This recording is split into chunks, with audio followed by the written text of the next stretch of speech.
হায় রে অভাব, এভাবেই নিয়ে গেলি নাবালকের প্রাণ। ভিন রাজ্যে কাজে গিয়ে মৃত্যু নাবালকের। অভাব অনটনের দুর্লভ সংসারে নাবালকের মৃত্যু সংবাদ বাড়ি এসে পৌঁছতেই মায়ের বুক ফাটা কান্নায় ভেসে আসছে, আয় বাবা ফিরে আয়।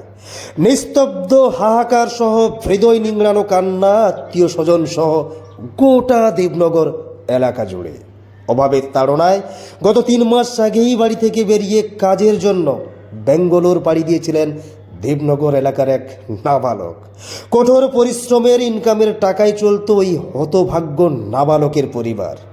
গত পরশু হঠাৎই এক অচেনা নম্বর থেকে আসা ফোন কলই পরিবারের রূপরেখার পরিবর্তন ঘটে দেয়। এই হৃদয় বিদারক ঘটনাটি ঘটেছে দক্ষিণ 24 পরগনার নামখানা থানার অন্তর্গত দেবনগর এলাকায়। মৃত নাবালকের নাম পূর্ণচন্দ্র দাস। ঘটনার প্রসঙ্গে মৃত যুবকের পরিবার জানান, গত 3 মাস আগেই এই ভবের সংসারে অভাবের তাড়নায় পরিবার ছেড়ে ব্যাঙ্গালোর পাড়ি দিয়েছিলেন নাবালক। হাড়ভাঙা পরিশ্রমে চলত এই হতভাগ্য নাবালকের অভাবী সংসার। গত 11ই মার্চ 4তলা ছাদের ব্যালকনিতে বিনা সেফটিতে কাজ করছিলেন নাবালক পূর্ণ। হঠাৎই অসাবধানতাবশত 4তলা থেকে নিচে পড়ে যান তিনি। তৎক্ষণাৎ তার সঙ্গে থাকা কর্মরত সঙ্গীদের নজরে পড়তেই আশঙ্কাজনক অবস্থায় তড়িঘড়ি নিয়ে যান তামিলনাড়ুর একটি হসপিটালে নিয়ে গেলে হসপিটালের ডিউটিরত চিকিৎসকরা নাবালক পূর্ণকে মৃত বলে ঘোষণা করেন। এদিকে ব্যাঙ্গালোর থেকে পূর্ণের দেহ বাড়ি এসে পৌঁছতেই চারিদিকে নিস্তব্ধ ভাষাহীন হাহাকার। এমন হৃদয়কম্পন ঘটনায় গোটা দেবনগর এলাকায় নেমে এসেছে শোকের ছায়া। প্রতিবেশীদের বক্তব্য দিয়ে শেষ করব। সবাই ভালো থাকবেন, সাবধানে থাকবেন। নমস্কার। বলছি, আজকের যিনি কাজ করতে নিয়ে গেছেন, উনার দায়িত্ব ছিল, আজকের 17 বছরের ছেলে নয়, উনি নিয়ে গেছেন, নিয়ে গিয়ে কাজ করবে অভাবের সংসারে।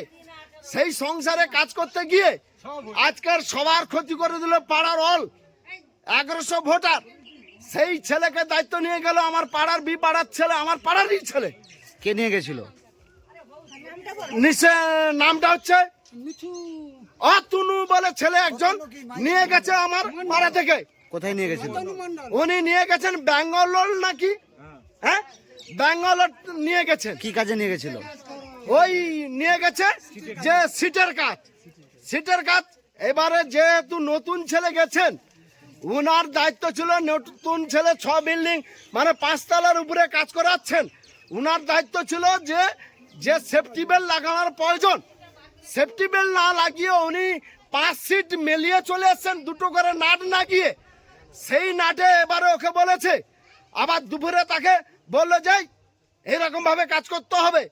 কেন করবে এরকম পেশা? আপনি কিভাবে জানতে বললেন যে ভাই? আমার জানার প্রয়োজন, ওই ছেলেটার আগে ওই ঠিকাদারের সাগরদ্বীপ মরে গেছে একজন ছেলে, ওই ঠিকাদারের। আজকাল প্রতিবাদ করার কেউ নেই। কেন, কিসের জন্য করেছিলেন?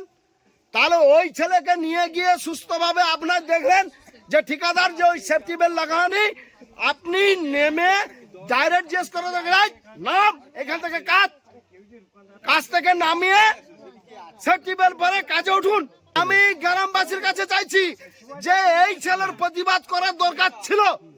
আজকে তার বাবা জেল, আজকের ওই 2টো ছেলে মানুষ করতে তার মা হিমশিম খেলে গেছে। আজকের 10 বছর তার মা কিভাবে মানুষ করেছে আমরা পাড়ার লোক সবাই জানি। আপনার নাম? আমার নাম গৌরহরি দাস।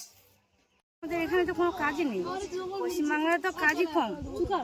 মা তো খুব গরিব, তো 2টো সন্তান নিয়ে থাকতো, সন্তানগুলো নামালো। তা গরিব অবস্থায় তো সন্তানরা বাইরে গেছে, পেটে দেয় বাইরে গেছে। আমি চাইবো ওদের জন্য কিছু করবে না করবে। আপনার নাম? আমার নাম অসীমা মান্না। ওরা খুব দুস্থ পরিবার। তাদের পরিবারের মাত্র 3 জন ছিল, মা 2 ছেলে। মা খুব দুস্থ পরিবারের। সে যাই হোক, বাড়িতে লোকের বাড়িতে কাজকর্ম করে ছেলে দুটোকে মানুষ করিয়েছিল। একটু করার পরে ছেলেরা বড় হতে ছেলেরা বলছে আমরা বাইরে যাব। ওই বাইরে একটা কন্ট্রাক্টর এসে তাকে নিয়ে যায়, নিয়ে যাওয়ার পরে ওই তো 2-3 মাস কাজ করার পরেই এই রিপোর্ট, ছেলে মারা যায়। এই ছেলে এসে বাড়িতে এসছে, এসে তাকে দাহ করা হলো। সবাই মর্মাহত, সবাই কান্নাকাটি। এদের সংসার চলবে কি করছেন? এ দেশে তো কোনোই কাজ পাচ্ছে না, থাকলে তো আর মানুষ কেন বিদেশে যেত? এদেশে কাজ থাকলে মানুষ বাইরে যেত? মানুষ বাইরে যেত না। আপনার নাম? আমার নাম সুকুমার পাত্র।